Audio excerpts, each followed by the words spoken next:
I mean, you had your chance and then you blew it. That is the most absurd statement of the year. Nice. Nice. Oh, baby. I'm in my zone, I'm feeling it.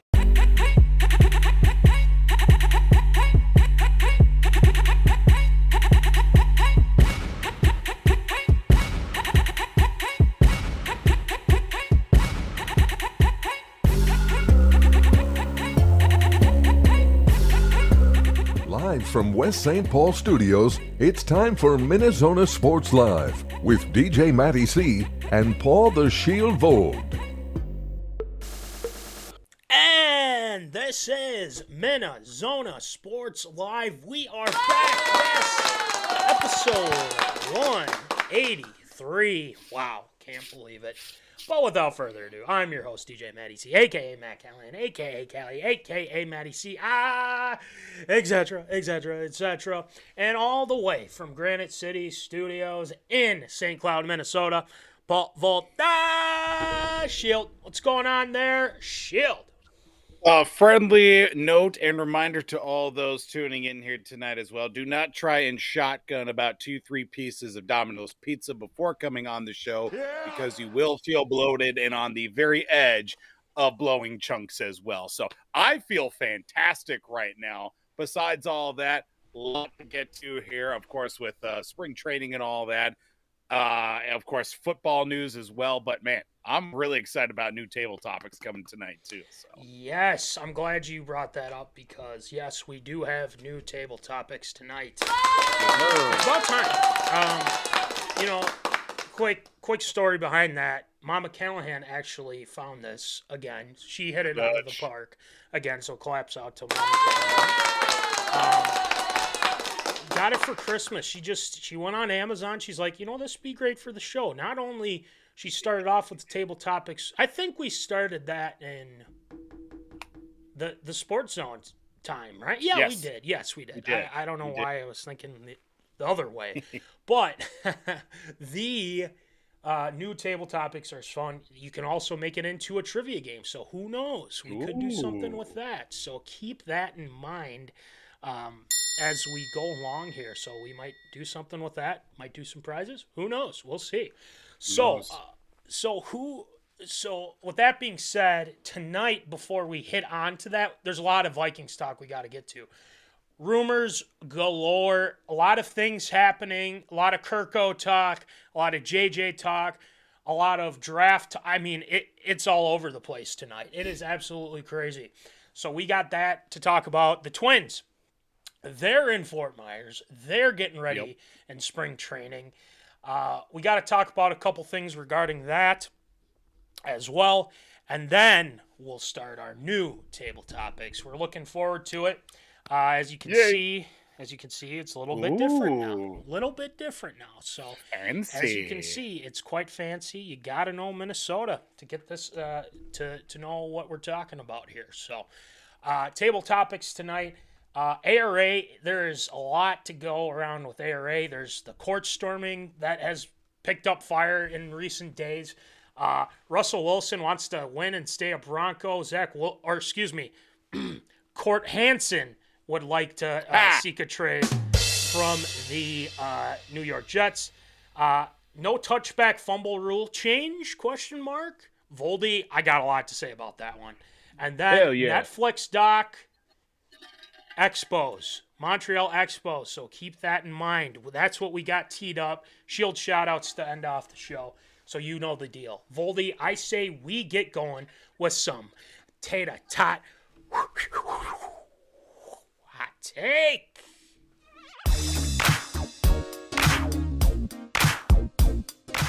Fresh out of the oven, it's Tater Tot Hot Take.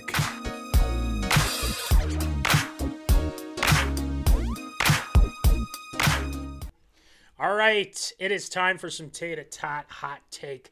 Tonight, we start off with our Minnesota Vikings.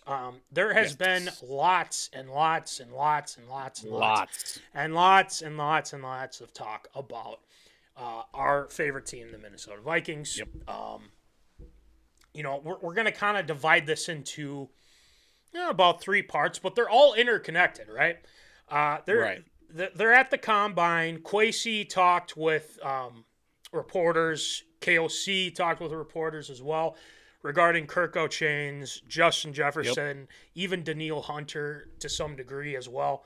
And the Vikings just added another coach to their staff as well. So let's start off with our guy. You know who it is. Oh my gosh. You like that? You like that? You like that. Oh my God! Kirko, chill! He will not chill. He will not chill. Not chill. So, a lot of talk. There's been a lot of guys that think Kirko's gone. There's been a lot of guys that think Kirko's going to stay. Now, if I were to put a percentage, I would say 70% that Kirk comes back to our Minnesota Vikings. Now, that's I think is a reasonable amount. Voldy, I don't know about you. I feel like that's probably the case. But Voldy, he's gone to the socials medias. Not only is Kirko looking pretty good on a tennis court, throwing a football around, but he went to the dentist, and what happened? He got some grills, baby. Yes, Let's go. Let's go. Now, I might have been off with my prediction at the beginning of the season, because remember, I said he's going to get chains during the season, but it just happened to be after the season. So it was close. It was close. But Kirko has the grills. So, Voldy, with that being said, and I asked this of the zoners as well, and if zoners, if you think that Kirko's coming back, if you think, no way, we're going to do something else, let us know in the chat. Voldy, with all these rumors and the videos that Kirk's posted and things like that, are you worried that Kirko is going to leave, or are you saying, nah, he's just letting everybody know that he's having a good time? It's nothing, towards the Vikings. It's nothing towards any teams that might want to talk with me. I mean, do you think that this is a sign of what Kirko may do with all this posting that's been going on with Kirk? What do you think? I mean, I look at everything that's been said and going on as well. Obviously, keeping him up to date on the rehab, and then obviously the grills that he also made mention of. But the fact that, he also threw out that Justin Jefferson did reach out to saying, hey, we got to get some diamond ones now, too, instead of just the gold ones. That's a positive sign. I find that as a very positive sign. Yes. If we were going to put a percentage on it like you did earlier about him coming back to leaving, right now, as it currently stands, I'm about 65-35 to him staying versus him leaving as well. I'm confident, but not confident. You asked me about 30 seconds ago, I would have said a hard 50-50 if he's coming back or not.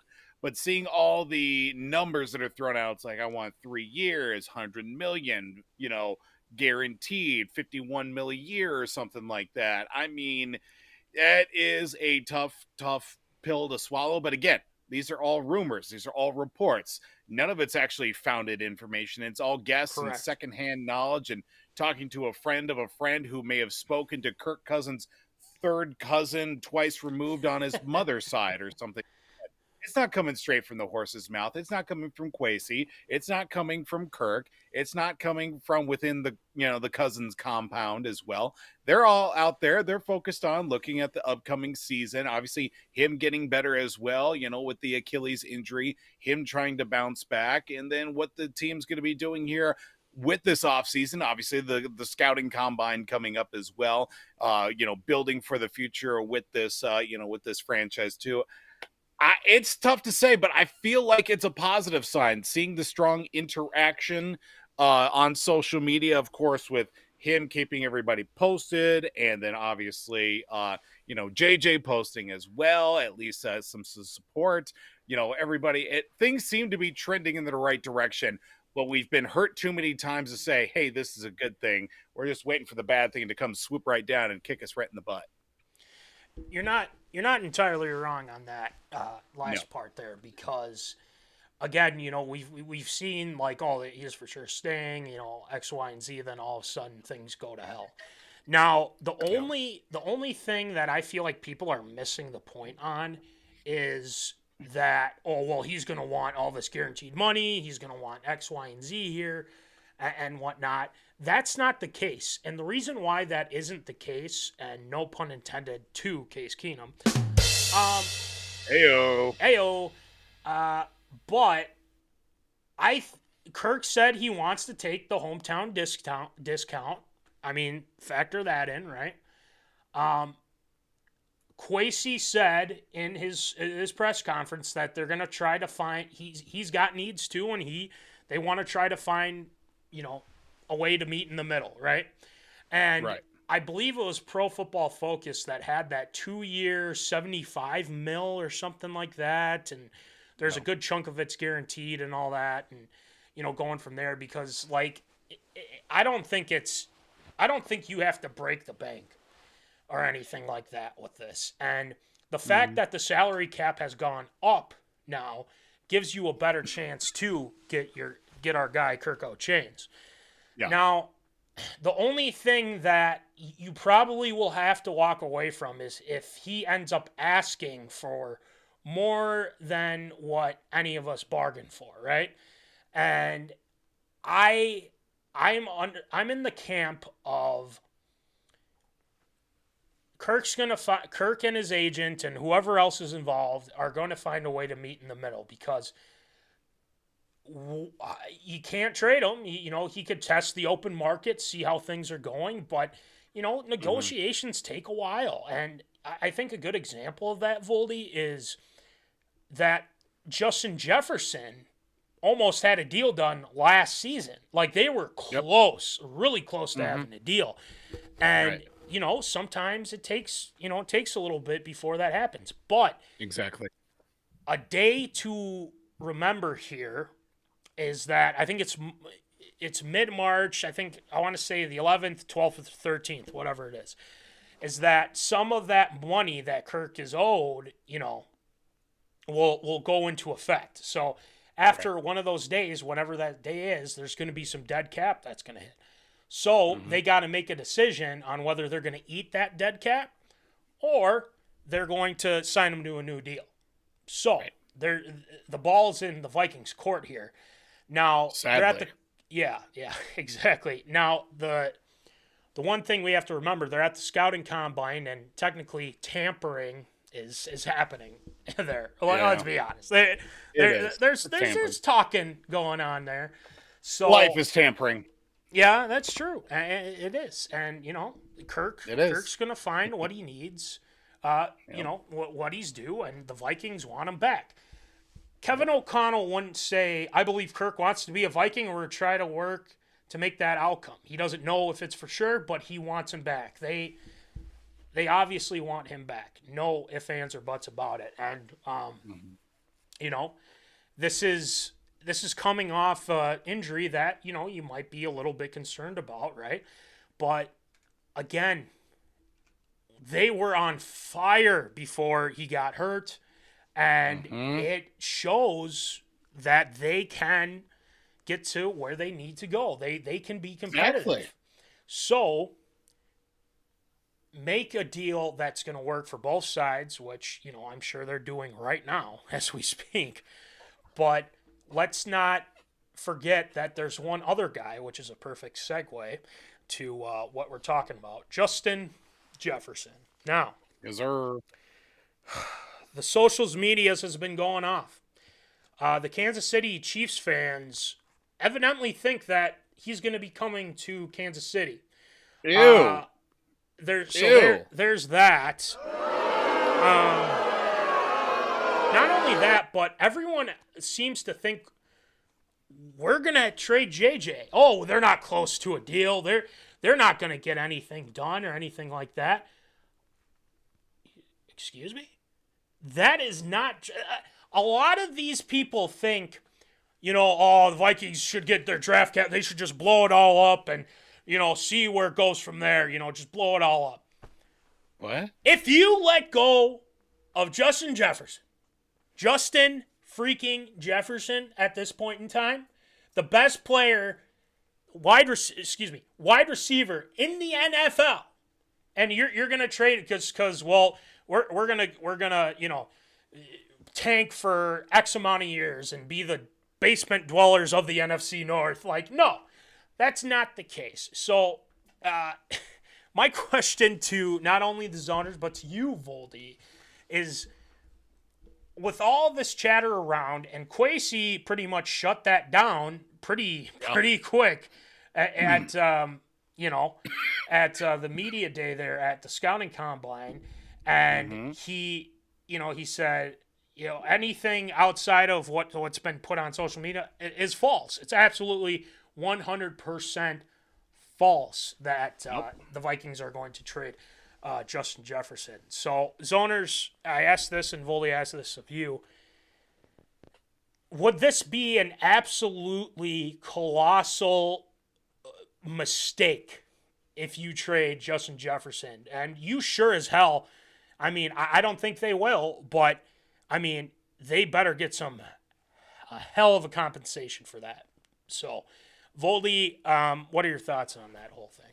If the Vikings ever even cross the bridge of even considering trading Justin Jefferson, literally the saving grace of this franchise, you might as well just blow up the entire stadium, move the franchise to Montana, and start all over again, and never have a professional football team in the state of Minnesota ever again, because it is completely ridiculous to even consider such a fault, considering how much he has brought to this team. And this is going to be year 4, year 5 of him in this league, and he's already the offensive player of the year in his own right as well. Still on pace to break a whole bunch of records in his time as a young wide receiver. This is completely dumb, and if we even consider it as well, I mean, we better get the whole team in return as well. We better get a whole starting offense, plus all the first-round picks from our lifetimes through our children's lifetimes for Justin Jefferson. It's even crazy to think about. I would rather lose Justin Jefferson in free agency than a trade as well, because then you can at least say the Vikings tried or the offer wasn't good enough. To say that the Vikings said, we've got this guy, he's no good for us anymore, you take him in a trade, and it's like, hey, let's get a couple of wide receivers, let's get maybe a quarterback and 7 first-round picks in a couple of seconds. Yeah, that'll work, instead of this guy that's here right now, an impact player on the field, a soon-to-be face of the NFL as well, saying, nah, we don't need that. We don't need that. Give us your stuff instead of what we've got. I would much rather lose him through free agency than an actual trade. That's how I feel about this. So, a couple things. One, to get the exact quote, what Kwesi said, that's not something that once crossed my mind, doing the same thing that the Vikings did with Diggs. But obviously we know why Diggs left, because he was unhappy, Zimmer, the whole deal. But it never crossed his mind. You got a blue chip player, a blue chip person. You try to keep as many of those as you can. And it just shows. I mean, you cannot. This would be a colossal mistake if the Minnesota Vikings decide to trade one Justin Jefferson. Well, they can, rebuild, and they could be a dynasty in 5-6 years. If Hate to rebuild. Yeah, so that's a lot of ifs.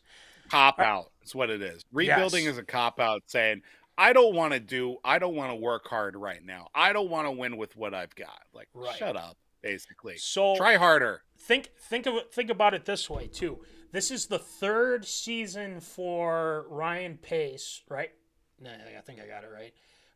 With the Bears as GM, right? Yep. They're still. I mean, they still have a lot of work to do. I mean, they're still they're going into their 3rd year, and Justin Fields, is he the guy? Is he not the guy? That's the whole rebuild that they're doing. It may work, it may not work. Just saying. It's worked with Detroit. We've seen it already. Good to hear from Stuffage. A big mistake if they do. However, the only time I see them doing that if he wants out. And I don't think he showed signs of wanting out. Oh no. Thank goodness. I mean, that's another thing too. So It's we'll literally see. when we get Kirk, we get JJ, because Jefferson doesn't want to sign a deal until he knows what the quarterback situation is Yes. going to be. Yes. That's the whole thing right there. And, this whole year, that's why he didn't sign the deal at the beginning of the year, because he knew Kirk was coming into the final year of his contract. He wasn't going to make a commitment to a team that didn't have a franchise quarterback or a planet quarterback, past this season. So that's why he hasn't signed the deal yet. And the fact that now we've got both of our top tier marquee players out in the winds right now without any deals can make you start to worry a little bit more. Of course, I'm 60-40 on, 65-35 on Kirk returning versus not returning. Now, as an overall feel between both coming back as well, probably about, like 60-40 with at least both of them coming through versus not coming through. So another thing to think about here, Kirk is literally the first domino to fall here. Yeah. So once that domino falls, whether he comes back or not, if he comes back, then obviously the JJ thing. If he doesn't come back, the Vikings absolutely need to make sure that they have a plan here, because if they, and this is a perfect segue to my next thing here, is that let's say Kirk Cousins doesn't come back, and to be honest with you, I'd be kind of upset. I would be. And the reason why is because Kirk and I text and talk more than people know. I joke. But, I don't want to get too much into it, because obviously we've talked a lot about it. So let's just say, let's put the scenario out there. Kirk doesn't come back. The Vikings will, and I quote, have to trade up to get one of those top 3 quarterbacks. They will have to, because you can't just sit there and just say, well, we can have the bridge quarterback thing. Okay, fine, do the bridge quarterback thing, but I expect them to trade up and get one of those top quarterbacks. Right. Drake May. So, Voldy, end zoners too, with that situation brewing here, Kirko doesn't come back. It is imperative that the Minnesota Vikings trade up to get one of those top guys. What do you think? I mean, there could be a likelihood, especially with this front office that we've got right now. They're still trying to make their stamp on the game right now. And obviously with this league, would they go and do something like moving up? I wouldn't be surprised if they did. But I'm also of the mindset, maybe we kind of wait back a little bit. Maybe wait to, because I'm kind of in on J.J. McCarthy a little bit. That's just my personal opinion on him as well. Is he a first-round guy? He certainly could be if he falls in the right spot to where the Vikings are, because they're, number 11, number 13 for the Vikings this year? What is it? We're at 11. The Vikings are at 11. Yeah, we're 11 this year. So that wouldn't be a halfway decent spot for them. I mean, especially for a team that needs to set an identity to, at the quarterback position, because Vikings have done horrible over the years when it comes to drafting guys and actually making sure they pan out and actually stick around long enough. I mean, it's probably since Teddy hasn't really been all that much to really work with when it comes to drafting and developing a quarterback as well. Because Teddy got thrown right into the mix basically from the start too, and he did. He got thrown right into the mix, and he did very well. Sad thing is the injury set him back, and then now he's a head high school football coach. Kudos to him on that as well. I mean, I wouldn't be shocked if they went and moved up. Just at what cost is it are you going to have to throw the whole farm for this year? Are you going to have to trade a couple of picks? Obviously, your first round pick next year. What's the other team? Are we going to move up to 2-3? Where are we looking at here? I mean, are we going to be inside the top 5? Because that comes with a hefty price tag as well.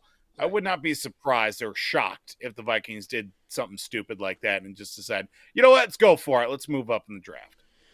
So another thing to factor in, because this is just recent as well, the Minnesota Vikings have hired good old Josh McCown as the next quarterbacks coach of the Minnesota. Yeah, apparently. I don't. It's random. It is What? random, but is it? Is it? Because Is it random? there are some connections. Not only he has two connections, two quarterbacks that, obviously one on the market, one in the draft.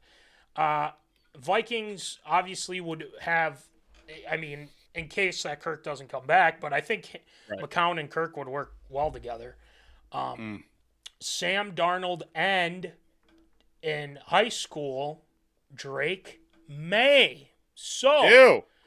there is a possibility that the Vikings made this move in order to possibly land Drake May or one of the top quarterbacks, in the draft. Maybe, like you said, J.J. McCarthy.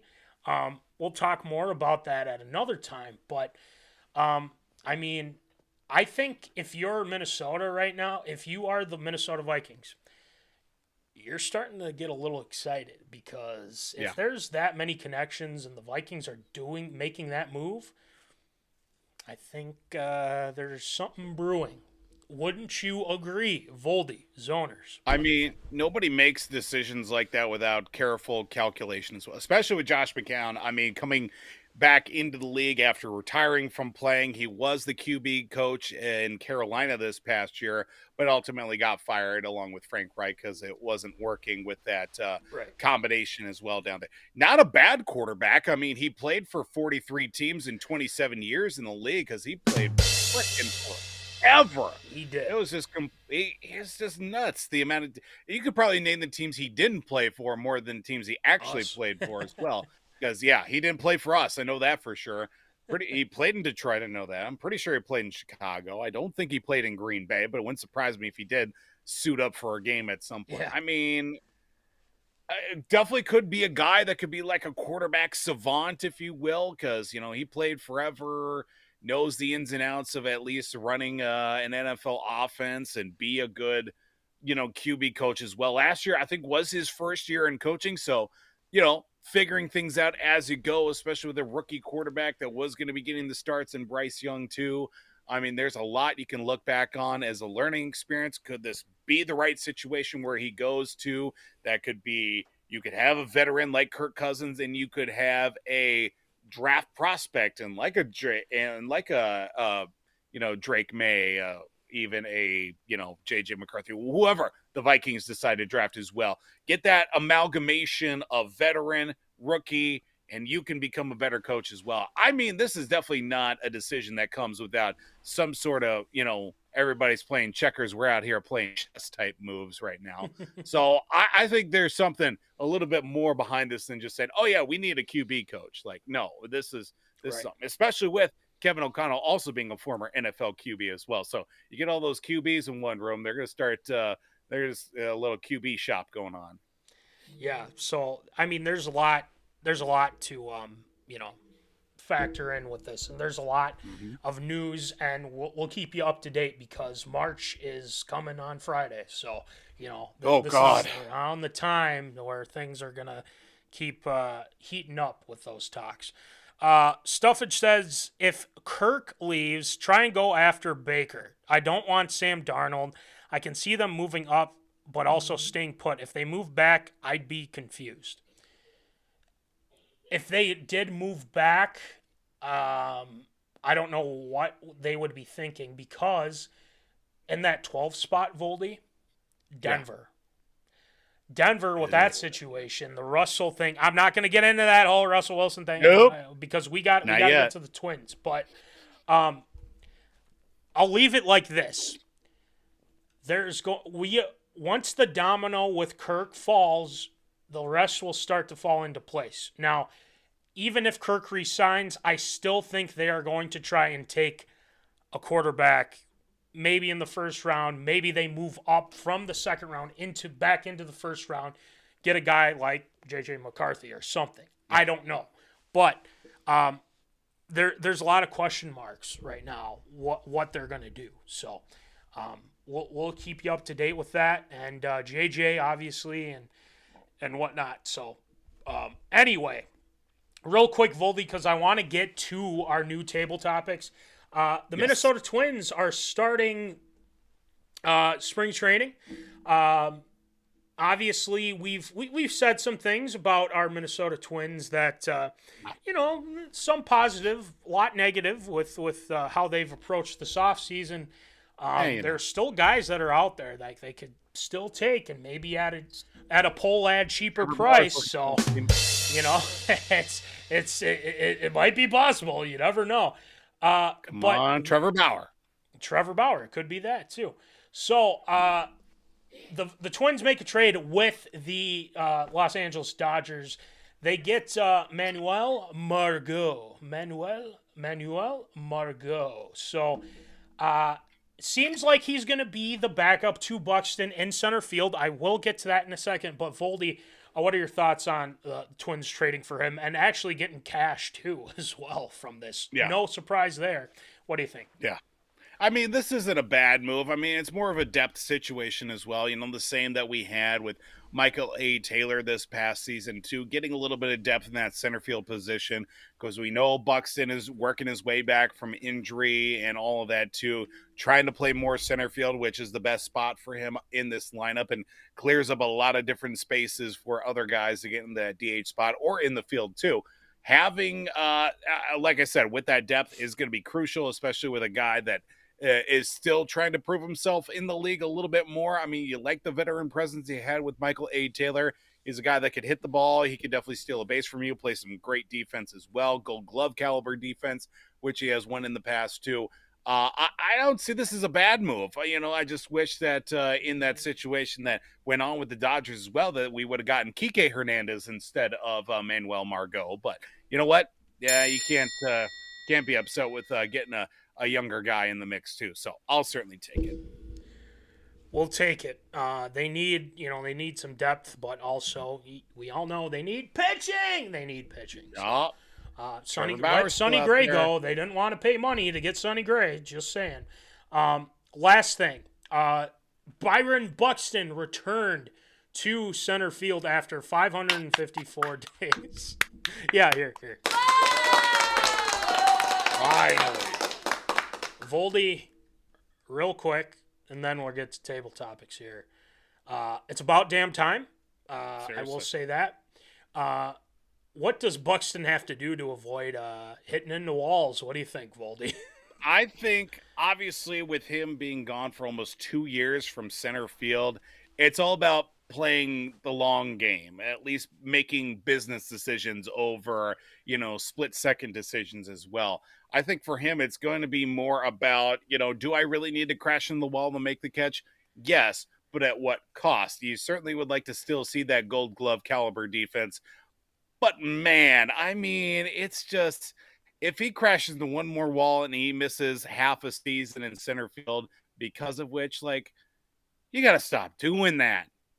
Put on 30 pounds in muscle, because he is still as skinny as a rail, at least from my advantage. I mean, I haven't seen him in person at a game in a number of years, but from what I keep seeing, I mean, he is a string bean, to say the least. Not saying that he isn't, muscular or athletic or anything with that, but he's more length than actual mass as well. I'll just leave it at that. What he's got to do to avoid injury, make more business decisions over, just basic reaction. I agree. And another thing to add with that too is that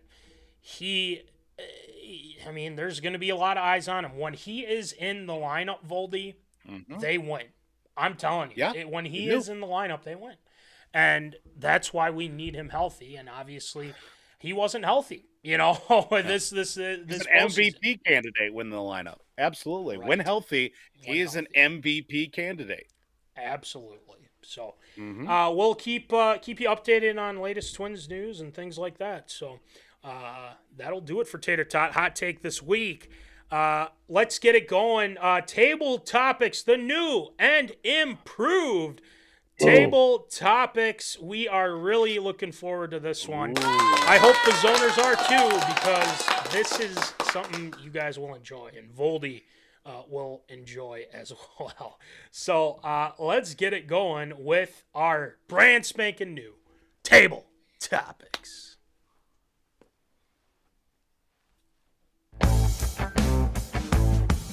The tables have been set. It's time for MinneZona's Table Topics. All right, it is time for the new and improved table topics. And one last thing, too, before we get started. Claps out to Mama Callahan for finding these again. Obviously, she hit another home run on this, if you know what I mean. Pun intended. The first one that we have tonight, Zoners, our first new table Full topic. preface as well on these. Yes. Usually we go over what we're going to be talking about. I did not get any prep whatsoever, right. so I'm going to be learning about these just with all you great folks at home as well. So we are going to find out what we are going to be dealing with here tonight. Exactly. So, this new table topics is a little bit of somewhat of a trivia thing. So what we're gonna do here is I'm gonna ask Voldy a Minnesota sports question, and he is going to try and answer it. So when he tries to answer it, and the zoners are free to do so as well with this, and then we're gonna talk about it for a brief second, and then we'll move on to the next one. So very simple.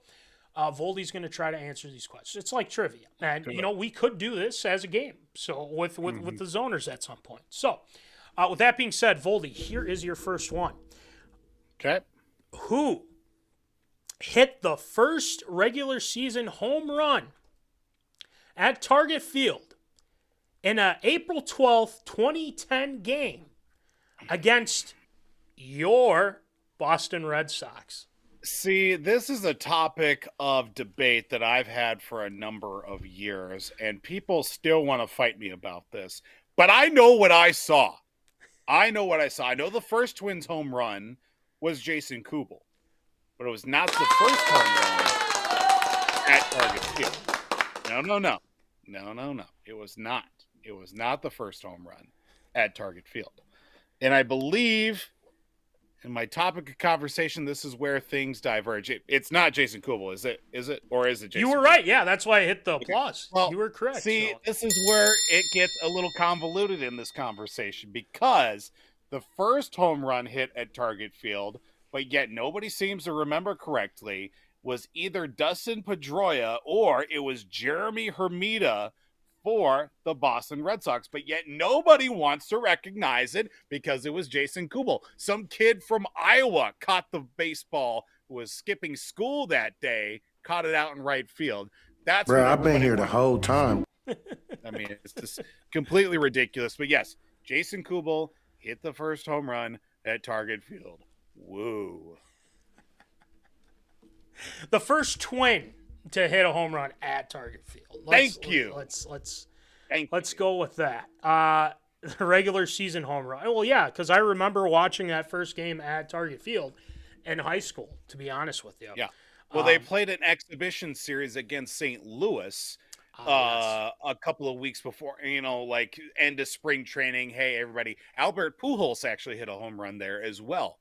So I remember that vividly. Yes, sir. So, this one is a little bit. This actually factors in a little bit, just a tick. Okay. Because this involves not only the Boston Red Sox and the Minnesota Twins again. David Ortiz famously wore number 34 in Boston. What uniform number did he wear during his 6 years? And wow, I didn't know 6 years. But 6 years in Minnesota, what jersey did he wear when he was in Minnesota? Voldy, Zoners. See, that's an easy one for me because shortly after, another player, a favorite of mine, also wore same number. That would be the number 27, which was also worn by Justin Morneau. That is correct. Yep. And You like that? you know, I like that. what could have been? You know what I mean? What could have been with the Minnesota Twins? Yeah, Maybe they holding on wanted to him to Poppy. change his swing and become more of a contact hitter as opposed to I'm gonna put it over the fence and make everybody love me kind of way. No, he wasn't gonna do that. Moser said 13. You just threw out a guess. So, but it could be. Hey, throw out the guess, see what happens, right? The one jersey of David Ortiz I don't have is a David Ortiz Twins jersey or a Justin Morneau number 27 as well. I need to get those in my arsenal quickly. Yeah. We'll have to do some research, try to find it. I think that's next on the list. So, moving on from this card, obviously we don't have facts anymore on our cards, unfortunately. But too bad. It's too bad. Yeah, too bad. So sad. So Voldy, in 2016, the Timberwolves great Kevin Garnett, KG, announced his retirement after how many seasons in the NBA? Ooh. This is okay. Yeah. Oh boy, this is let's see, because he came in 90, 98. Why does that sound wrong and right at the same time? I have no idea. I think it was maybe before that. I think it was 97. It was definitely before that. Yeah, 97, 95, 94, 93, 92. Killing time until the end of the show before I answer the question. See if the owners can beat you to it. Yeah, please help, because I don't know basketball, nor do I want to know basketball for that matter. I'm gonna say it is prolific career, totaling his time with Minnesota, Boston, Brooklyn, then back to Minnesota as well. I'm gonna say 18 seasons. No, that is not it, unfortunately. But all right, you just need the only thing that is that number. Think what jersey did KG wear when he was with the Wolves?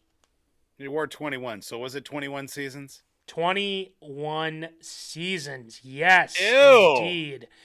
That was a long ass time. Oh, yeah. Because he went from the Wolves to the Celtics, I think to Brooklyn after that, and then did he return to us after Brooklyn? Can't remember that weird time between after Boston into Brooklyn, because it was him, it was Paul Pierce, Jason Terry got traded there. That's right. To that was supposed to be the big three. Yeah. It Again, didn't work out too well. It didn't. Yeah, no, it didn't. We all know that. So, 21 seasons. God damn. I know, right? Isn't that insane? A lot of years. Yeah. So the next one here, Voldy, is this one you might have to put your thinking cap on a little, a bit. What catcher who won 3 straight Gold Glove awards was inducted into the Twins Hall of Fame in 2004? Ooh. 3 straight Gold Gloves. Twins Hall of Fame. Oh boy. It's not Joe Mauer. Especially being inducted in 2004. That's when Joe was just getting into the swing of things, pun intended. Not AJ Przinsky, not Mike Redmond. Oh boy, this one. I don't think you'll get this one. I will say. Well, definitely an older guy. Yes. 3 straight Gold Gloves. Wow. Isn't that insane? Yeah, especially for a catcher. Not Pudge Rodriguez, I'll tell you that much. Boy, he would have looked nice in a Twins uniform. Yeah, that's true. Starts with an E. I'll give you that. First name or last name? First name. First name. Jesus.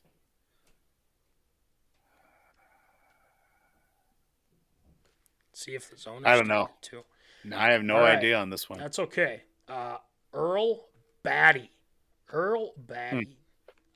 I'm sure Jimbo would know.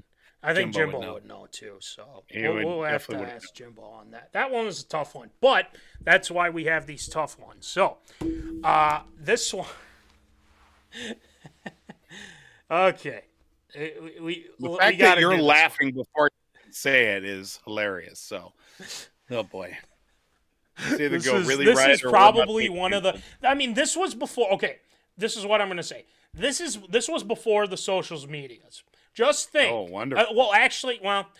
I will say just as the social medias were starting in its infancy. Yes, in its infancy. Perfect.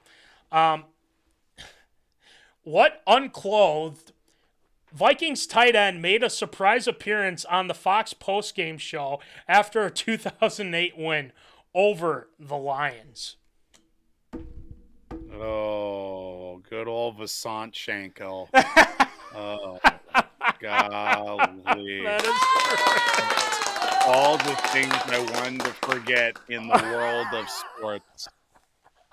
These table topics have turned into just, oh my God. MinneZona After Dark. MinneZona After Dark. You know, it's turned with into... your host, Wolfman, DJ Matty T.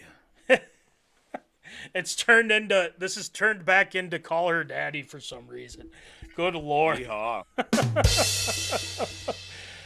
Oh my gosh. But do you... Oh, Moser's in for I'm here for After Dark. So in. Voldy, do you think we should do an After Dark podcast? Boy, you get that guy a couple of cocktails in him, and he is game for anything. Moser is a party animal for sure. Animal. I like how you said that. Maybe he can talk about his Fortnite. Have to show off his DJ skills, that's for sure, because he can spin on those ones and twos for sure. Oh, I believe it. So we'll end it with this one. Then we got to go to ARA. Watch what you ask for, Moser says. You like that? I know far too well. As long as he locks it down, we're good. Exactly. And we all know that story. So we'll leave it at that. So the last one I got for you, you're going to have to go back in the archives. So we're going back to the Minnesota Twins here. In 1966, what Twins pitcher led the American League in wins with 25? 25. Yikes. Well, two names come to mind immediately. I don't think it's Jim Cott. Don't think it is. Or it could be Mudcat Grant is another name that comes to mind too. With 25 wins and 66, you said? Yep. It's one of those two. One of those two there. I'll go with Jim Cott on this one. Ding, ding, ding, ding, ding, ding, ding, ding, ding, ding. Yes, it is Jim Cott. He had 25 wins. If Jimbo was watching this, or Papa Callahan even too, I bet they would have just gotten this right away. But I'm glad you when you said Jim Cott, I was like, I'm trying to make a serious face here. Yeah, your reaction kind of tipped me right there. So okay. There we go. So a lot of informative stuff, but also I was not expecting the Vasante Shanko thing to come back again. Classic. I can't believe that. Uncut and unfiltered. MinneZona After Dark. Emphasis on uncut, I'll say that much. Yeah. I mean, Vasante Shanko, he needs to come back for a game. He's got to come back for a Vikings Absolutely. game or something. Bring him back. We love the Shanko. We love Shanko. I said what's up to him at the State Fair. It was great. So, shout out to Vasante Shanko. Hey, this is just part of the new table topics, baby. That's all I gotta say. So, anyway, that was fun, and obviously we'll do this again at some other point. But, Voldy, it's time to get to ARA. There are a lot of things to talk about. Court storming, Russell Wilson, Court Hansen, a.k.a. Zachwilson. talking about that. And then the Netflix documentary that's going to be coming out on the Montreal Expos, just to name a few for ARA tonight. So I say we get it going. What's up? Observed or approved? It's time for everyone's favorite segment, Absurd or Approved.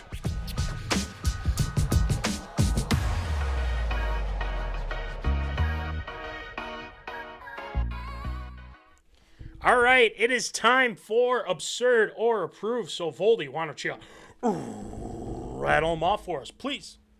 Not usually something I'm comfortable doing it, but we're going to head to the world of college basketball to start off, especially with a recent incident that took place on the court and over the season as well.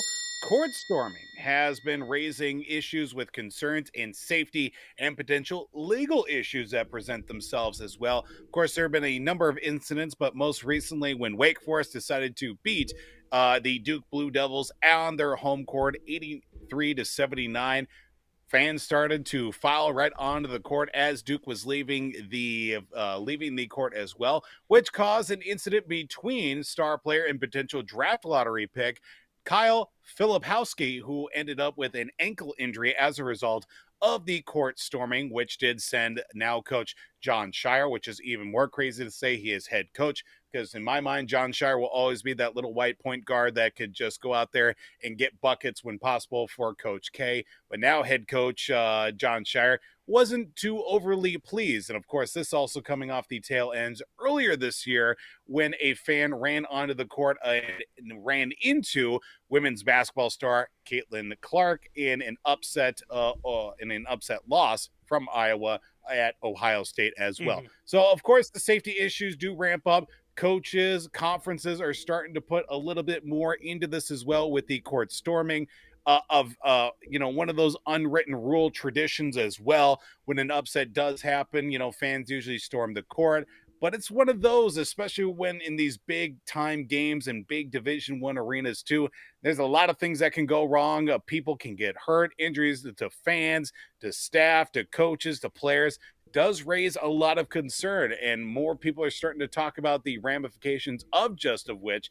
Is it absurd or approved? Should court storming be banned from college basketball? Well, I don't know if you've been watching the socials. Well, you probably have seen it, but the socials medias, Sports Center, ESPN. Apparently, Jay Billis thinks that they all should be arrested. All 10,000 of the fans storming the court. Good luck with that. Good luck with trying to do that. Court storming is one of those things where you have a bunch of, you're outnumbered. Even if you have, depending on how much security are you going to put at these things now? They're going to storm it anyway. There's a lot of these college kids that are going to do that. Now, I have a theory, and I think that this might actually solve maybe some of the problem here. Moser says, before I get into it, can we throw in some Matt Rempe talk? What do you know what that is? There we go. That's going on. Well, this is a Yager jersey, but shout out to Matt Rempe, killing it for the Rangers. Yeah. So, just more Literally, opportunity killing for with his fit. right. Moser says just more opportunity for b-ball players to flop. Why is it a problem now? Get off the court if you lose. Head on a swivel. So actually, Moser Very true. plays into my point here. Now, this is what I think should happen. And I think this actually is not a bad idea. Once the game is over, once it hits zeros, I think that before any fans jump out, that's why you have the security there and whatnot. Make sure you don't have any stragglers, going out. They shake hands. The other team gets the hell out and then storm the court. That's what I think should happen. I mean, I don't know if it's necessarily possible, if that's going to work, but it's like, well, the tradition, things like that. The NCAA doesn't seem to be doing anything about it because it's only making it's they want to have that moment where they can take a photo of all the fans on the court after a big upset. Of course. Now, if you lose, maybe, if you're down big or something like that, maybe get them, maybe start leaving the court before it hits 0. I don't know. Maybe that's what they got to do. But I don't know how much security you're going to have in trying to stop all those kids. They're not going to stop it. So, I think it's absurd. Again, you got to keep your head on a swivel. I think that's a good point that Moser brings up here, is that, you got to watch out for those fans coming by. But it's another thing, though, if fans are purposely going out to, hurt said player, though. I mean, obviously if they're just, going off the court. Of course. But again, you got to keep your head on a swivel. I like the way you put it. So, absolutely. No, I think it's absurd. I don't think it should be banned. Why is this a problem now? That's my question. And apparently Jay Billis thinks that everyone should be arrested for storming the court. Good luck trying to find all of those students and arresting them and whatnot. Well, it took them 7 years to find the guy who threw the drink during the Malice in the Palace. Another great documentary on Netflix that should be watched as well. What do you think, Voldy? So here's my immediate thought and reaction, and I feel like this would be the best resolution out of all of this. Now, coaches, referees, players, any sort of game day operation staff on that court, in that vicinity, when the stands ends to where the court begins, that is their playing field. Coaches, players, event staff, if you're permitted to be in that area, that is your space. Fans, you get the grandstand, you get the concession stand, you get all that. As soon as you cross those lines and enter that field of play that is sacred for basketball players, coaches as well, and you're not supposed to be there, I feel, in my own 2 cents of this, I should reserve the right as a coach, a player, event staff, referee, I should reserve the right to swing on you. You come at me, you're not supposed to be there, I'm going to knock you into next week. That's what I think should be the result of that. Yes, there are going to be more fans storming than there are going to be college basketball players and teams as well. But you get, you get a 6'6" white kid out of Kansas playing for Duke, and you get all up in his face. He'll take that size 16 shoe and he'll knock you into next week and put you down pretty damn quick. That's all I'm saying. Like, honestly, I feel like those players and those coaches and those teams should have the right to defend themselves. I mean, I don't know what you're doing. I see you coming onto the court towards me in a very aggressive manner. My basic instinct would be able to pick up this chair right here and knock you silly with it. That's what I'm doing. I'm defending myself. I don't know if you have a knife. I don't know if you got a gun. I don't know if you're trying to take something from me. All I know is I have a right to defend myself. I'm going to knock your teeth in. That's what should be the result of that. Is that going to happen? No, because more legal issues will present themselves. We'll have another Malice in the Palace situation, and people's livelihoods and careers will end. We'll get police action involved. We'll have riots. We'll have all sorts of chicanery to go along with it as well. But court storming is one of those that is a semi-sacred tradition as well. It's kind of ridiculous. I have not had the fortunate pleasure to be part of a court storming situation, but if I was the team that was getting court stormed on and people are coming towards me, I feel like people would be gracious about having the space. Yes, accidents do happen. You've got a bunch of people rushing towards you. Not everybody's going to be cordial about it. Should it be banned? No. But if someone does intentionally, whether it looks like it or not, injures another person in the process of, in this case with Filipowski from Duke, if he ended up tearing his ACL, I would not be surprised if there were legal actions against the university, the athletic department, said person that maybe stomped on his knee and really tried to break his leg off or something like that. I feel like it should have been a situation where John Shire, crew, Blue Devils came out there and started throwing haymakers left and right in order to get to the locker room. But of course, then everybody would say this is why Duke is the biggest pile of crap that there is, and nobody likes Duke. Even Duke fans like Duke as well, or don't even like Duke given the situation that they're in right now. I feel like court storming should be banned until there is a likelihood situation where somebody could defend themselves. I want more violence in basketball. That's all I'm saying. Bring back the bad boys. The more violent, the better.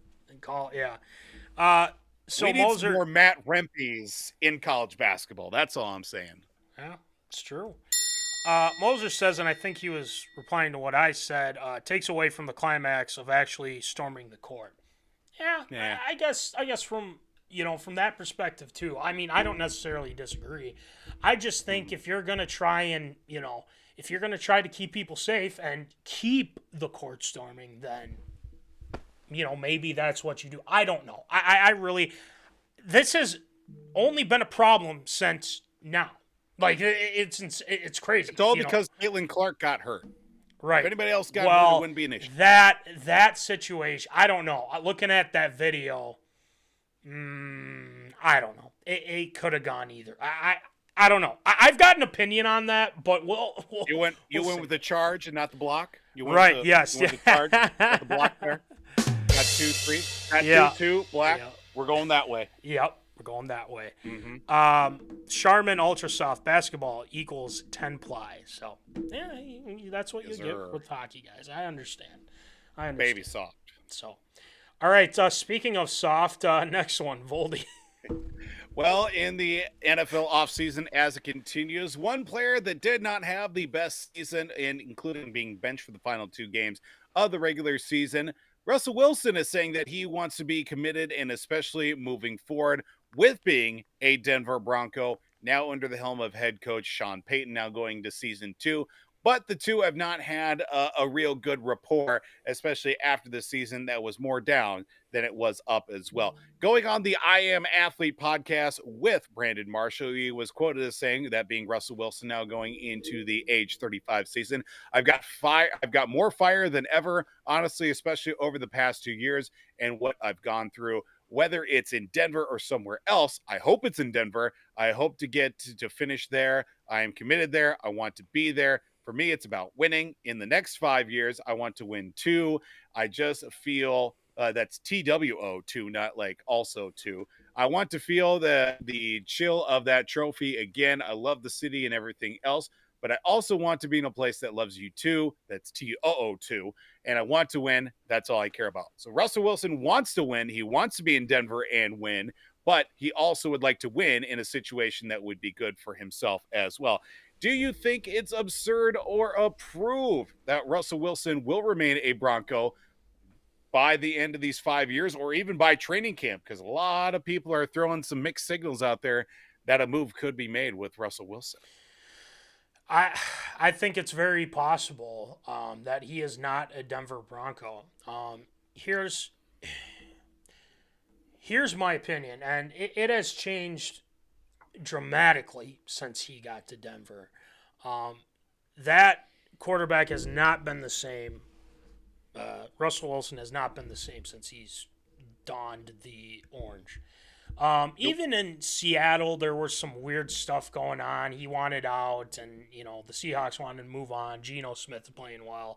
Him and Pete Carroll didn't see eye to eye. He wanted a voice in some of the decisions that they made, for personnel for Seattle. So there was some weird stuff going on. But then he gets to Denver, and when you think of Denver, when you think Russell Wilson, well, he's won a Super Bowl. He's been very effective for Seattle in the right situation. Maybe he can be all right. Right. But he was benched. I mean, this past season, this guy was benched, and as Moser puts here, Broncos country, let's ride the bench. Exactly. So what happened to Russell Wilson? I don't know. Now, you went and traded for one piece of crap, Sean Payton, right? And these two guys aren't meshing, and it showed. There's a reason why they bench. It was like, well, the injury thing, it helps us with the, you got to get your injury designated. Look, the proof's in the pudding. He was shocked when they found out that he was being benched for, was it Jared Stidham or something like that? There's something wrong with him, because he's not the once danger, let Russ cook type of, deal. He can barely get out of the pocket anymore. His passes are not as, don't have zip like they used to. And it's not a good fit. And I don't know if he's ever going to be the same. That's the main thing. So, but to get to your question here,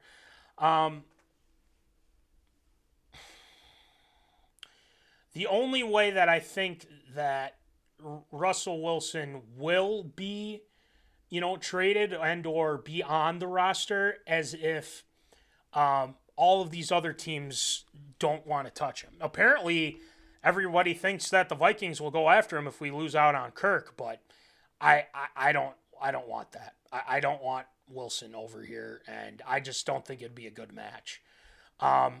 That's just, my opinion on that. But I wouldn't touch him. But I think there might be a team to say, you know what, we have the right scheme. We can, make him look 10 times better than he was. We can make him what he was when he was in Seattle. That's what it's going to take. But I don't think he's going to remain a Bronco. Him and Sean Payton do not, and I quote, like each other at all. Because Russell's kind of the type that's, Mr. Positive, Mr. Unlimited, that whole, spiel. And then Sean Payton's more of the, stop kissing babies and, act like a football player, X, Y, and Z. So Team three in the house. Well, the only way that Sean Payton wins is if he cheats. So That's true. Yeah, that's true. Take that, Sean. So I think it's absurd. I don't think he's going to remain a Bronco by training camp. So I think someone's going to go get him and try to fix him. Voldy, what do you think? I mean, if I had to make a statement saying that Russell Wilson's not going to be a Bronco by training camp, I would say that's absurd. I think they're going to bite the bullet here, see what kind of happens with this season, because there is a potential of an out after the 2025 season. So you got this season and you got next season as well to really kind of get things ironed out. I feel like last year was an audition process and Russell Wilson failed that audition, obviously. It just really hasn't been all that good. I mean, they had some bright spots early in the year. I will certainly say that. The Broncos had some very interesting wins and some very questionable losses, of course, the season before as well. I mean, it was just atrocious how bad the Broncos were, even with Russell Wilson starting all those games for them too. I mean, I think he is going to stay. I think the Broncos wouldn't be surprised as well. They go out and get a quarterback, maybe get a young guy, and so that way Russell can kind of show him the ropes a little bit, see what happens there, and go on from that point. Is it going to be a Bronco by training camp? I think so. It's got my stamp of approval.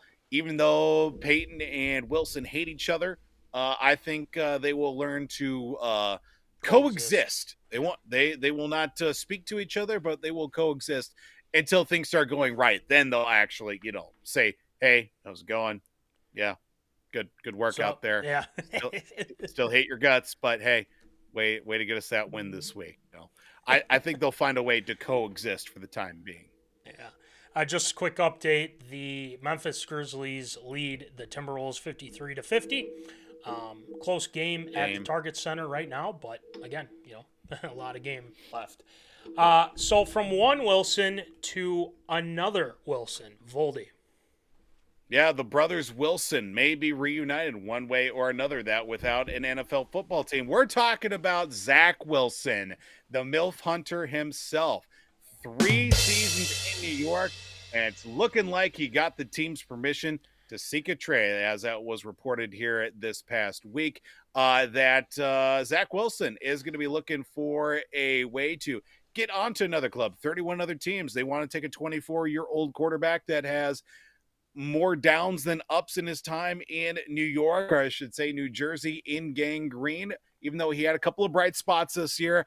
Not a lot of good in the overall makeup for the likes of Zach Wilson in his time, even though he did look all right in training camp this year. knowing that he wasn't going to be the starter. Aaron Rodgers was going to be the guy. 31 seconds in, or however many plays, now it's back to Zach Wilson all over again. Up and down, round and round we go all over again with Zach Wilson being the quarterback. Is he the quarterback? Is he not? Are we going to get Aaron Rodgers back? What are we doing here?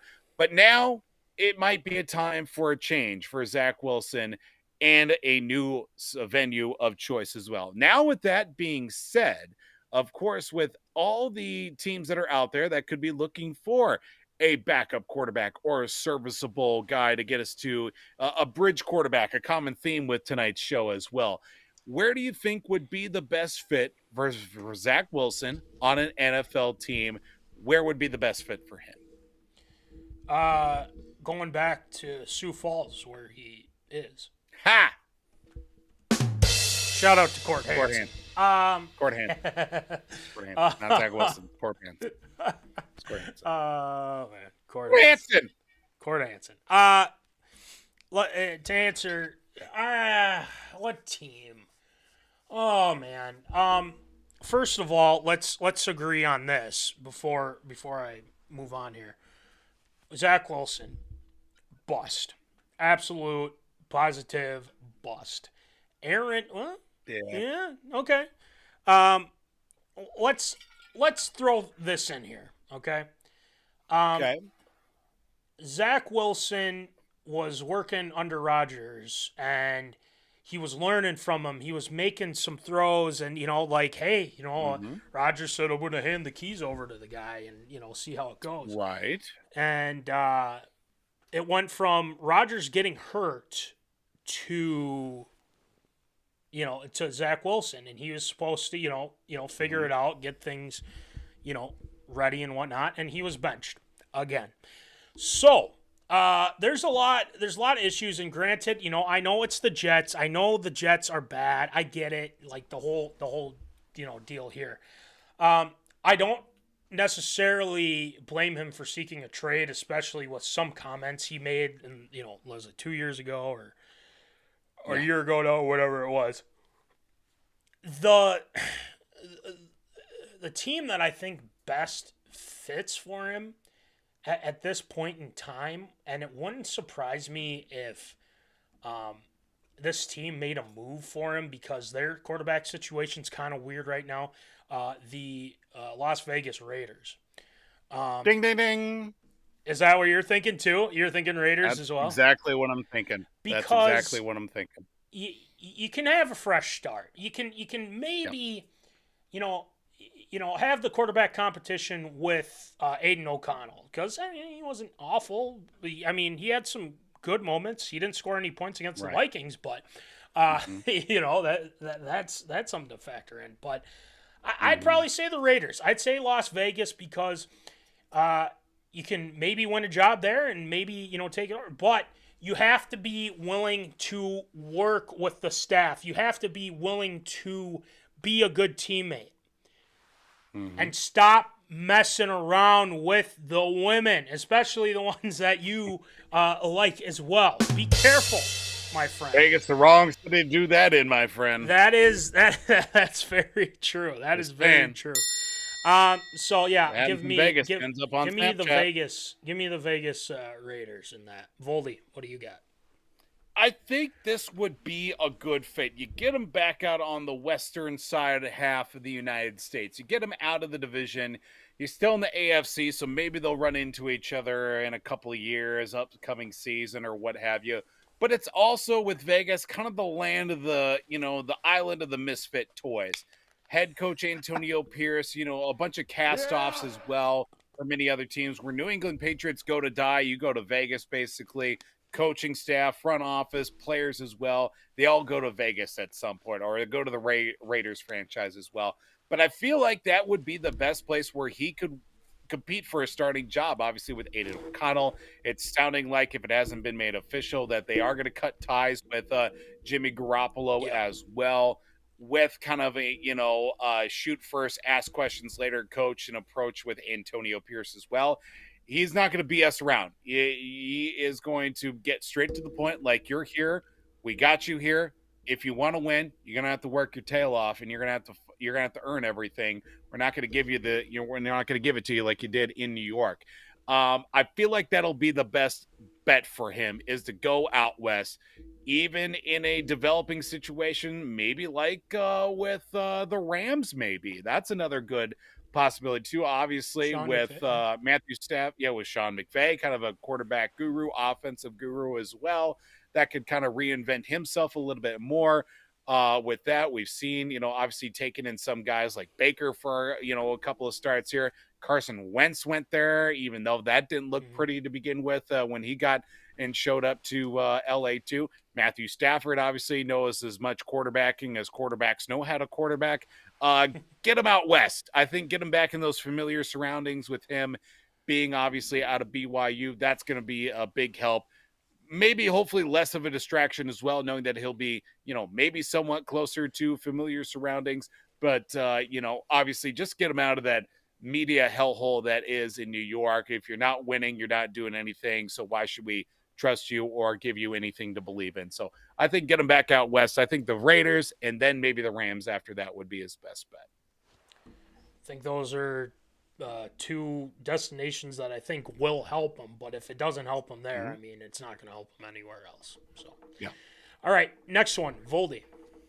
Well, with the upcoming beginning of the NFL quote-unquote season, that you will, the NFL Competition Committee will be meeting here in the coming days and also the coming weeks as well to talk about any potential rule changes that will be sitting for the upcoming season as well. We've seen a number of them that come to light in the last couple of years, but one rule that has continued to rear its ugly head and still does not get any change whatsoever is the touchback after a fumble through the end zone, thus going back to another team. Now, the league ruling says that if a ball is fumbled into the end zone and out of bounds, it is a touchback, and the team that was on defense now has possession of the football. Now, we've seen it a couple of times here, not only this season, but in pivotal situations in years past, that has come back to hurt many teams, and thus, basically, for that rule alone, has set up the entire Kansas City Chiefs dynasty as they have right now, including this year with the AFC Championship game in a pivotal game where Zay Flowers fumbled the ball through the end zone. It was a touchback, thus awarding the Kansas City Chiefs another offensive possession, which pretty much iced the game at that point for a 17-10 victory over the Baltimore Ravens and then getting them back to the Super Bowl. Now, flashback a few years before that, before the Chiefs were the Chiefs to begin with, in the AFC, I believe it was the divisional round, Cleveland Browns riding high, fast-moving team with Baker Mayfield leading the way as well. A pivotal fumble out of the back of the end zone, which ultimately would have given the Browns a lead late in the fourth quarter, resulted in a fumble out of the back of the end zone, gave the Chiefs the ball back, and basically set them up to go back to the championship game and then set off the dynasty that is in the Kansas City Chiefs. So looking at it, now the competition committee is saying that they are defending the rule, saying a player carrying the ball is responsible for maintaining control, using this as the reasoning for why the rule should not be changed. But everybody else is just like, the competition committee is now expected to recommend to teams that the ruling is changed. They're not going to be putting a lot of time or effort into changing any rule whatsoever, even though the rule should be if a player fumbles the ball out of the end zone as well. I feel as if the team should get the ball back at the 20-yard line, resulting if if it was, first and if it was, if it was 3rd and 2 at the 3-yard line, then maybe you get the first down from the 20 or something like that. But nonetheless, is it absurd or approved with the touchback of being a fumble? Should the NFL change the ruling on fumbles through the end zone, resulting in a touchback for the defense? They need to. They need to change this stupid rule. It's been like this for a while, and I get why they're kind of like, well, it's now people are complaining. Well, we've been complaining about it for a long time now. You brought up the AFC Championship game. Let's not forget the Minnesota Vikings when they took on the Eagles, Week 2. Justin Jefferson reaching for the goal line, fumbles. That would have changed because the That would have changed the whole outcome of the game, I feel like. Not saying the Vikings would win, but they would have maybe had a lead going into halftime with JJ. If they would have scored, that would have made the difference. They would have won the game. Yeah, we only lost by what? 5-6 in that contest? I forget what the final score was, but we were within. Yeah. We were within a possession at the final score. Yep. It was like 30-23 or something like that. So, yeah, so it was in the first. So this happened in the first half. 2-minute drill. JJ goes out. If he scores that touchdown, we're leading at halftime. Yeah. And then, so what happened is that the Eagles went down. They scored. They're up 26-7, but the Vikings came back and actually, could have possibly won that game. Now that could have changed like you said. Like, it would have changed the outcome of that game, I feel like. So, there's your examples right there. You mentioned the AFC Championship game. And this has to be changed. Like I'm in the same boat as you. I say you take it back to the 20. You should, the fact that, yes, you did fumble, no clear recovery either. That's, if the ball goes out of bounds and, crosses the, for a touchback and everything like that. Go back to the 20. Maybe, I don't know what you would do with the down. I almost feel like, could make, depending on what down it was, maybe you go with that same, either that same down or just take the down away because, you fumbled the ball. So, there's something to be factored in there. I don't know if that would be a possibility, but I think that's the best way. I think it's got my stamp of approval. It needs to be changed because it is affecting the outcomes of these games, and especially when there's no clear recovery. And there's a lot of guys that think, that's just how it is. No, it needs to change, and it needs to change. I really hope that they, sit down and talk about this for a little bit because it's hurting. It's hurting, especially Zay Flowers is a great example. Justin Jefferson, perfect example there. I think they should. It's absurd that they're not taking this as seriously as they really should. So, Voldy, what do you think? I think the only reason we talk about rules in such situations as this, it's because they happen in these big game situations. This year's AFC Championship game, a few years back when it was the divisional round with the Chiefs and the Bills as well, that also happened where McCole Hardman fumbled the ball through the end zone, but didn't really affect the contest as well because the Chiefs ended up winning and eventually going on to the Super Bowl and winning as well. And then also going back to the Browns versus Chiefs game as well, the divisional round, which would have given the Chiefs, would have put the Chiefs up against the wall there late in the fourth quarter. They had to come in with Chad Henne for him to, get a first down on fourth and 2. He throws a 3-yard pass to basically win the game as well. Yeah. That was another situation that presented itself with a fumble through the end zone that resulted in a touchback. It's because these big game situations where these completely random one-off rules come into effect is the reason why we talk about it to this point. Should it be changed? Absolutely. I feel as if it definitely needs to change. Yes, you are granting a second chance on a situation where a guy should have been able to hang on to the football. But sometimes, like in the AFC Championship game, L'Jarius Sneed punched out the ball against Zay Flowers. Yes, he needs to hang on to the football. But when you're diving full body with, obviously, the ball in your hand, stretching for the end zone, these right here is all you've got. When L'Jarius Sneed, he's got his full body behind him. He's coming in to punch out the football. He's got about a 4 or 5 yard dead sprint right in front of him to knock it right out. He's got to have a little bit more power on top of it.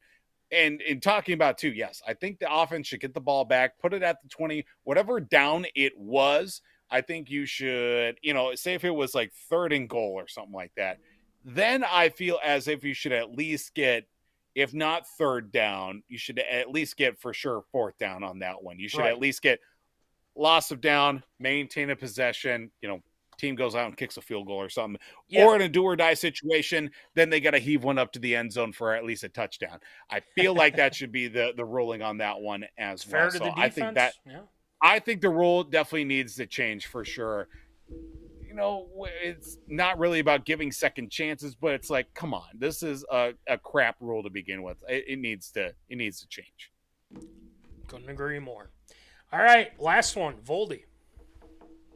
So it was recently announced in a new line of sports documentaries by the great company Netflix that they will be telling the story of how the Montreal Expos became the Washington Nationals. As they said, a new documentary will be centered around the, quote, setbacks that led to the departure of the Montreal Expos that spent 35 seasons in Montreal before moving to Washington, D.C. in 2004. Of course, with a Montreal-based production company, Netflix will be also having a native Montreal French native being a director for this, which will have a number of people talking about how the team that was quotes as being the the Expos, that being the first MLB team outside of the U.S. and despite their departure from Montreal, they continue to have passionate fans to this day, as the film will tell the story of the team through the eyes of those who lived it, players, former coaches, front office staff,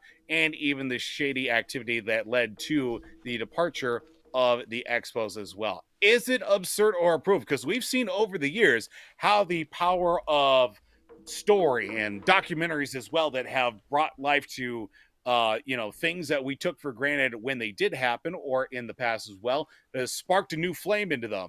Case in point, the Danbury Trashers as well, how that sparked a movement and seeing more and more, more attraction towards that as well. Other documentaries that have come out to spur a little bit more interest. Is it absurd or approved? Will this documentary spur more conversation on the return of baseball to Montreal? Yes, I would say so, because this has been going on for a while now, ever since they even left. Having this documentary is just going to fuel more and more people to try and get this done. And again, what was Manfred talking about? Expanding the MLB and whatnot. We just talked about this last week. So there's your answer right there. I think it's going to. It's got my stamp of approval. Montreal's been wanting it for a long time, and especially with a director that you mentioned that knows the situation, that knows what these people, what the people there want is baseball. And there's been some special occasions, and like you talked about, some Canadian teams playing there, and I think you said Toronto, right? If I'm not mistaken, played within or in Montreal. So I think you're going to have a lot of fans that will want him back, and I think that's going to be the main thing here. So I'd say, yeah, it's got my stamp of approval. I think this is going to start a movement per se, right, to get the Expos back to Montreal. So Voldy, what do you got? Yeah, there was another documentary that came out, probably 5-6 years ago or something like that, by Major League Baseball, the MLB Network. They did a documentary about the history of the Expos, how they came to be, the good years, the downfall, all the shady activity that led to them being sold and moved to Washington, D.C., how that, kind of left a big hole on the team as well. Obviously, the old stadium, Olympic Stadium as well, that was not really a baseball stadium to begin with, but it's the best of what they had. They had rallies, they had opportunities, they had a plan to build a stadium downtown, never really came to be. And now I feel like this will hopefully be the nail in the coffin to bring baseball back to Montreal as well, because we see more and more growing interest in the world of baseball too, because obviously there is a launch and at least a little bit more effort in bringing some of these, games and obviously teams as well to all these different countries, obviously playing games in Cuba, Puerto Rico, and even in, when the Blue Jays, they play usually like a couple exhibition games in Montreal before the start of the season as well. That really keeps everything alive and keeps things moving. The Nationals have also brought back the Expos for a couple throwback jerseys every once in a while. It's kind of a stolen valor situation, but it still generates that interest and keeps that love alive too. I think this will definitely be the nail in the coffin because they have obviously a lot of talks about expanding Major League Baseball too, with like obviously Montreal, Salt Lake City, Nashville is another team, or San Antonio as well as another place that continues to bring more conversation for baseball. And I feel like if Rob Manfred doesn't get another team or two into the league by the end of his tenure in 2029, I feel like it'll definitely be, a wasted opportunity. I think it's got my stamp of approval. It will happen. If you build it, they will come. So Definitely. We will see how that pans out. And looking forward to the doc, though, for sure. Definitely. Great job with ARA this week, Voldy, as Thanks, always. It's time for some Shield shout-outs. And, I want to give a tease. I don't want to say who, but someone got their first win at our alma mater. So we will we'll reveal that to you right now with some Shield shout-outs. Shield shoutouts.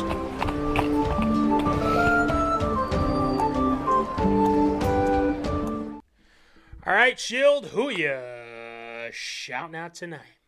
Well, as we alluded to here this evening, of course, at our alma mater, the Southwest Minnesota State University, baseball season is underway. They are playing games here in the Midwest, believe it or not, and picking up his first win as head coach for the Mustangs, that being a good friend of mine and friend of the show as well. Coach Jeremy Ish notched his first win this past Monday, actually. They got a win playing against, I believe it was the University of Minnesota Duluth. They were playing in Mankato just because of the fact the weather in Duluth, not as kind as it should have been, as it should be this time of year. But congratulations to Coach Ish, and hopefully many more wins for the Mustangs here, not only this season, but under the tutelage of Coach Ish. And that will do it for Shield Shoutouts this week. All right, congratulations to the new skip over there at South SMSU. Voldy, you had a good string of IG stories and things like that yesterday. A lot of them, yeah. The one that you had with us calling games at SMSU, that one, that was pretty good. I mean, you know what it reminded me of, and what was that? The homecoming game against Upper Iowa, when we won on homecoming, and AJ Page had like a Jadeveon Clowney hit. I think we described it as. I watched some of our highlights again, so I definitely miss those times, and hopefully, you never know. They could ask us back, and if they, I wouldn't be necessarily, opposed. I think that'd be fun, But yeah, we'll leave it up to Kelly Loft or something like that if they do. Anywho, a great job with Shield Shoutouts, by the way. Thanks, sir. You know the deal, guys. We've got merch, people. We've got some awesome merch. You guys know the deal. Sweatpants still available. We still have winter caps still available, even though it's technically spring, but it's not. It is. But, we got shirts too. We got shirts to give to you as well. You know the deal. $20, $5 shipping. Talk to me. Talk to Voldy. We got hats. The awesome hats that are with us as well. The American flag ones, the camo ones. You know the deal with those. And remember, stickers, small ones, $2, big ones, $3. We've got merch on merch. So let us know if you'd like some. Shout out to W2 Performance, Will Rattel at www.w2performance.com. Thank you, International Fleet Graphic, and Crown Rental, Tyler Knutson, who has a new podcast, by the way. Make sure you check out his new podcast going as well. I believe it's something Tales or something like that, like conspiracy theory type of thing. Check it out. Nice. And then shout outs to our guys, the victorious P.O.D, Tyler Hermann, Jack Vickers. They've got stuff going on with fantasy, football and whatnot. But again, they're still active and getting ready for the next season because there's a lot of off-season moves happening here. So make sure to keep in tune with that. Shout out to TLS Performance, Troy Stoudemire Jr., our guy, doing great things over there. And finally, Popcorn Bucket List, Nick Dahlhoff, Ryan Myhrberg, Omni Entertainment.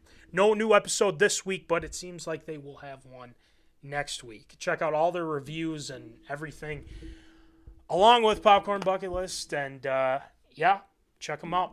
So, with that being said, that's going to do it for episode 183. Shout out to everyone that tuned in and people that will be tuning in. Let us know, what you think of a lot of our topics, and we'll talk about it. And right now, the Grizzlies up 69-65 over the Wolves in the third quarter. We'll keep an eye on that as well.